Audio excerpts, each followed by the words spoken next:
Bonjour à tous. L'ANS vous propose ce webinaire sur la cartographie des systèmes d'information. Comme vous le savez tous, une cartographie est un outil indispensable dans la maîtrise de son système d'information.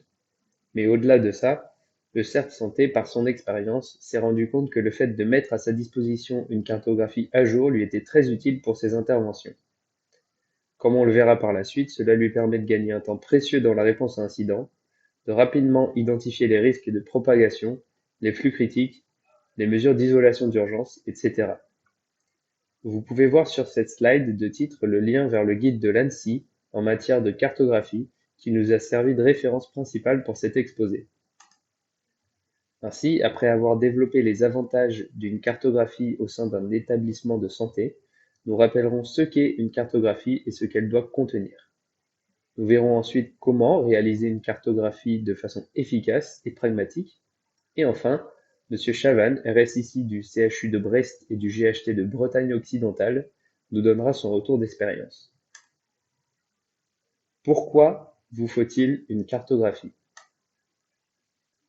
Une cartographie vous permet d'avoir une vision consolidée de votre système d'information et ainsi d'avoir une meilleure maîtrise du système et des risques.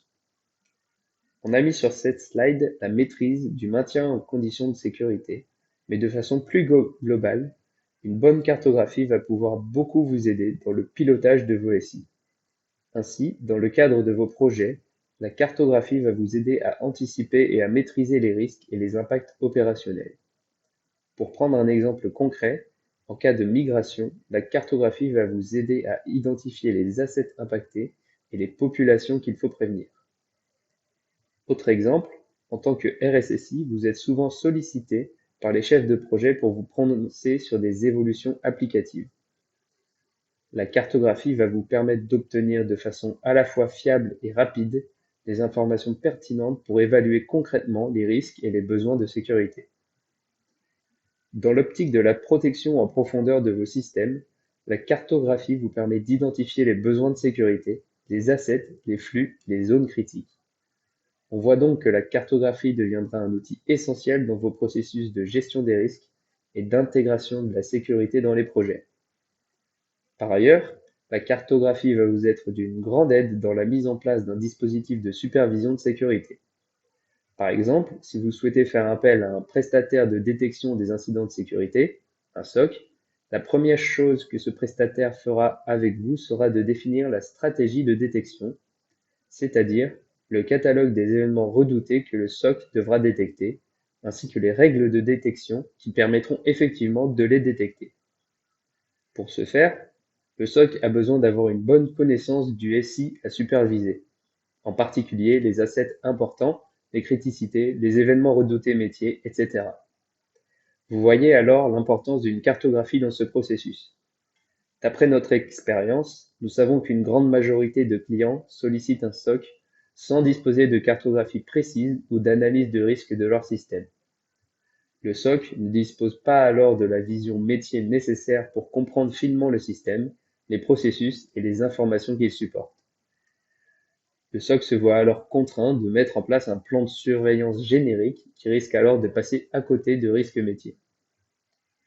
Troisième thématique présentée sur cette slide, comme énoncé en intro, une cartographie est d'un grand secours pour une intervention en cas d'incident de sécurité. Nous développerons ce point plus en détail dans une minute. Avant cela, pour finir sur cette slide, quatrième thématique, la résilience. Imaginons que vous souhaitiez définir votre stratégie de continuité et de reprise informatique. Quelle est la démarche courante? Vous allez tout d'abord identifier avec les utilisateurs du SI les processus et les fonctions métiers de votre SI, ainsi que leur criticité et en particulier leurs besoins en disponibilité et en rétablissement. Vous allez ensuite décrire de façon exhaustive les assets du SI qui soutiennent ces processus. À partir de là, vous allez pouvoir réfléchir aux scénarios d'incident que vous redoutez et aux mesures préventives, palliatives et de secours pour y répondre.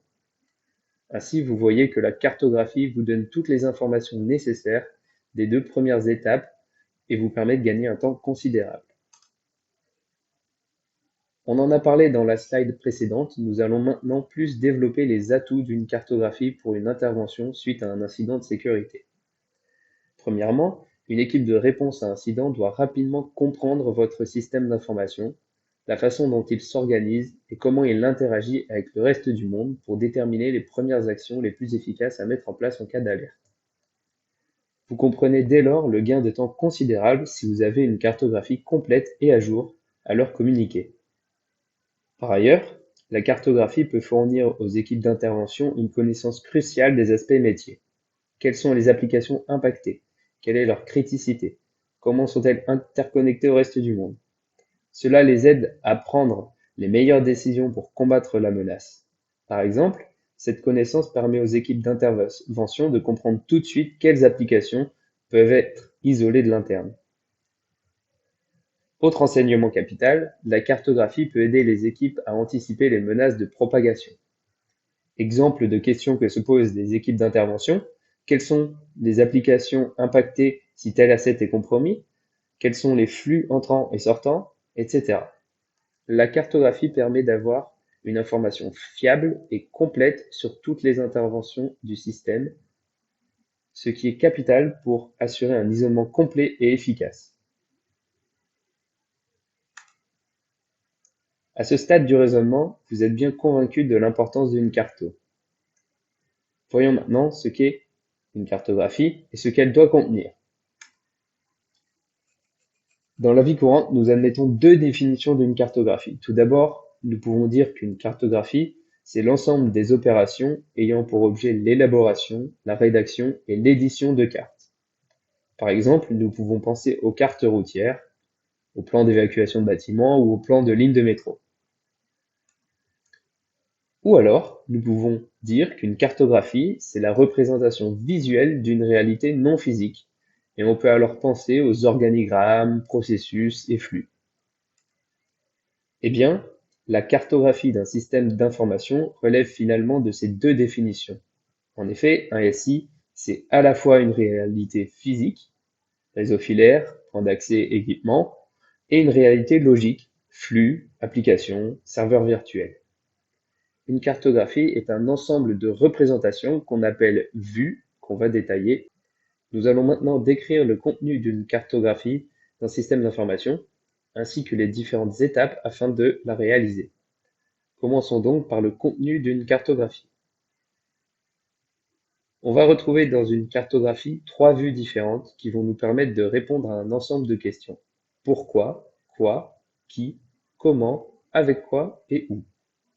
La vue métier permet de répondre aux trois premières questions. La vue applicative s'intéresse au comment. La vue infrastructure se focalise sur les questions avec quoi et où. Dans la vue métier, on commence par s'intéresser aux raisons d'être du système d'information, c'est-à-dire aux objectifs de l'établissement auquel il doit répondre. On décrit donc les processus métiers soutenus par le système d'information en présentant l'enchaînement des activités à l'aide de diagrammes de workflow. La vue métier est essentielle car elle permet de repositionner les éléments techniques dans leur environnement métier et ainsi de comprendre leur contexte d'emploi. Pour compléter cette description, on renseigne ici les acteurs internes et externes et les informations traitées par le SI, ainsi que les flux d'informations entre les processus. On peut voir sur cet exemple les différents processus et leurs interactions. On remarque d'ailleurs que le schéma permet de représenter à la fois des processus internes et des processus externes. Vous pouvez voir sur le schéma entre les différents processus la nature des données échangées. Maintenant que nous avons décrit les objectifs, il convient de décrire plus précisément comment le système d'information permet d'y répondre, et donc de parler d'application. Ainsi, dans la vue métier, on avait décrit les processus. Dans la vue applicative, on va décrire les applications qui soutiennent ces processus. On décrit également les échanges d'informations d'un point de vue logiciel. Par ailleurs, on décrit également ici les services et fonctionnalités qui permettent l'administration du système et des applications.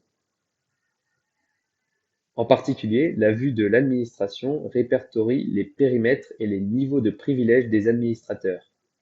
La représentation schématique de cette vue n'est utile que s'il existe une gestion centralisée des droits d'administration sur les équipements comportant plusieurs périmètres d'administration.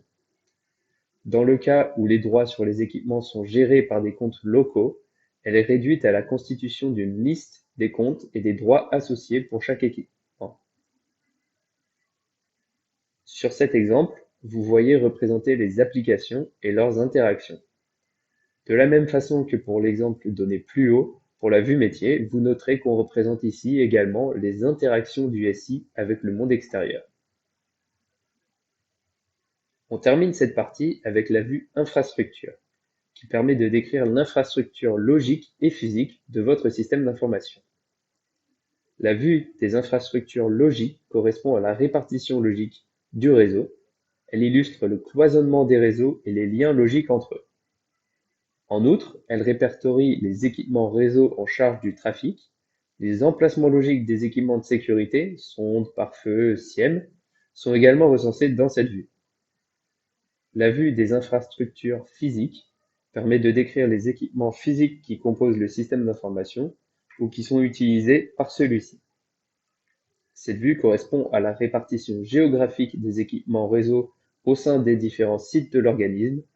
Elle offre une vision d'ensemble des actifs connectés au réseau de télécommunications de l'entreprise.